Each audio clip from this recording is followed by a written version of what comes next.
مور جتنا اب خوبصورت ہے اس سے کہیں زیادہ جنت میں خوبصورت تھا۔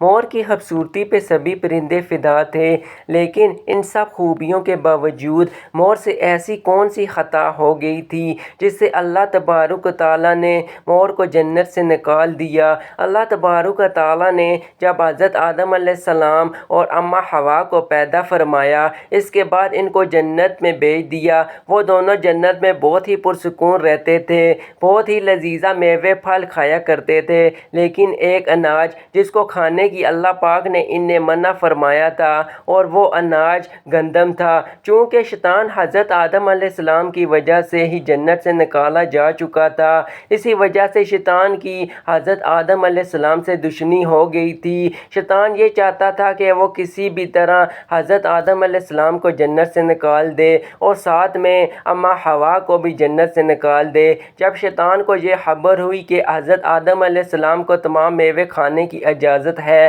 لیکن گندم کھانے کی اجازت نہیں ہے، تو شیطان انتقام کی آگ میں دل میں لیے جنت کے دروازے کے پاس بیٹھ گیا اور 300 سال تک وہاں پر بیٹھا رہا کہ کوئی جنت کے دروازے سے باہر آئے اور شیطان اس سے بات کر سکے۔ لیکن ایک دن اچانک سے مور جنت سے باہر آ گیا۔ شیطان اس کو دیکھتے ہی بہت خوش ہوا۔ شیطان نے پوچھا، اے خوبصورت پرندے تم کون ہو؟ مور بولا، میں مور ہوں، اب تم اپنا تعارف کرواؤ۔ شیطان نے جواب دیا کہ میں عالم قربیہ کا ایک فرشتہ ہوں، میں اللہ پاک کی عبادت سے ایک پل بھی غافل نہیں ہوں، میں چاہتا ہوں کہ میں جنت میں جاؤں، وہاں کی نعمتوں کا اپنی آنکھوں سے مشاہدہ کروں۔ شیطان مور سے کہنے لگا کہ تم مجھے جنت کے اندر لے جاؤ، میں تمہیں 3 ایسی باتیں بتاؤں گا جس سے تمہیں ابدی زندگی حاصل ہو جائے گی، تمہیں بڑھاپا اور بیماری نہیں آئے گی، تم ہمیشہ جنت میں ہی رہو گے۔ شیطان کی یہ بات سن کر لالچ میں آ کر مور نے کہا، مجھ میں اتنی طاقت نہیں ہے کہ میں تمہیں جنت کے اندر لے جاؤں، لیکن ایک سانپ میرا دوست ہے، وہ شاید تمہاری مدد کر سکے۔ یہ کہہ کر مور کے پاس آیا، اس کو ساری بات بتائی۔ سانپ بھی شیطان کی باتوں سے بہت خوش ہو گیا، پھر شیطان کو اپنے منہ میں چھپا کر جنت میں داخل ہو گیا۔ شیطان اپنی چال میں کامیاب ہو گیا۔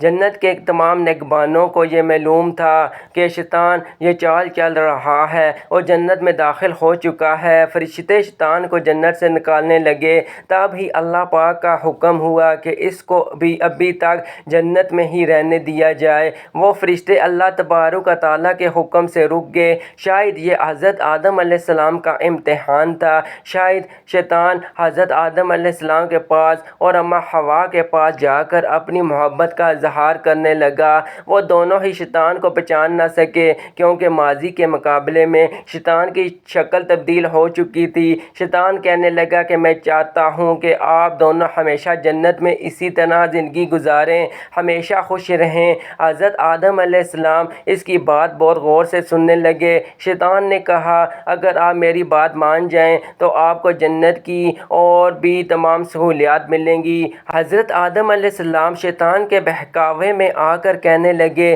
کہ یہ کس طرح ممکن ہے؟ شیطان کہنے لگا، ایک گندم کا دانہ اگر آپ دونوں چکھ لیں تو آپ کو ابدی حیات حاصل ہو جائے گی اور آپ جنت میں ہی رہیں گے۔ یہ بات سن کر حضرت آدم علیہ السلام کے دل میں رجحان پیدا ہو گیا، لیکن ان کے دل میں اللہ کی نافرمانی کا خوف غالب آ گیا۔ جبکہ اماں حوا شیطان کی باتوں میں آ گئی، جس پر اماں حوا نے حضرت آدم علیہ السلام کو راضی کر لیا۔ پھر اس کے بعد ان دونوں نے اس گندم کے دانے کو چکھ لیا۔ جیسے ہی گندم کا دانہ ان کے اندر گیا تو دونوں کے ستر واضح ہو گئے، جس کے بعد دونوں اپنے اپنے ستر چھپانے لگے اور خوف خدا سے کانپنے لگے۔ اس دوران اللہ تبارک و تعالیٰ نے فرشتوں کو یہ حکم دیا کہ حضرت آدم علیہ السلام اور اماں حوا دونوں کو زمین پر اتار دو۔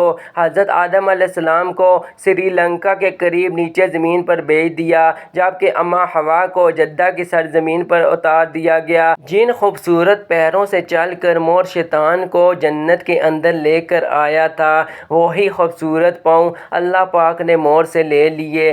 سانپ جو اپنے منہ میں شیطان کو چھپا کر لایا تھا، اس کے منہ کی خوبصورت خوشبو کو چھین لیا، اس میں زہر ڈال دیا گیا۔ پھر مور کے ساتھ ساتھ سانپ کو بھی جنت جنت سے نکال دیا گیا۔ اللہ حافظ، اپنا خیال رکھیے گا۔